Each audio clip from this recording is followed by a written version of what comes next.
Hello everyone, in this quick video I'm going to show you how you can easily use live wallpapers on your iPhone in iOS 18. By following the few simple steps that I show you, now you'll be able to use live wallpapers on your iPhone in iOS 18 very easily. So make sure to watch the video till the end so you don't make any mistakes. By saying that, let's start the video. At first, let's open the camera and enable the live features by tapping on this live icon, which is located on the top right corner. Then you'll be able to click live photo from your iPhone, and after clicking the live photo you have to open the photo application and select the live photo that you want to use as your wallpaper.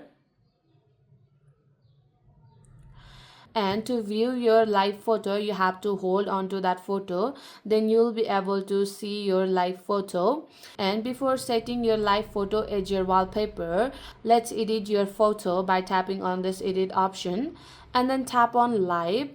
And here you can select the part that you like on the live photo.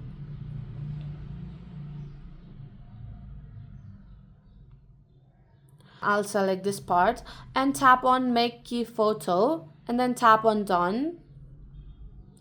And after that, tap on this share button, which is located on the bottom left corner, and then scroll up and tap on the option called use as wallpaper. And here by default the live features of that live photo is disabled, and to enable that features to use as a live wallpaper you have to tap on this live icon and tap on it. Then you'll be able to use your live photo as a live wallpapers on your iPhone in iOS 18. So my friend, that's it. If you find this video helpful even 1%, consider subscribing and leave a like. I'll be back with another problem solving video like this. Thanks for watching.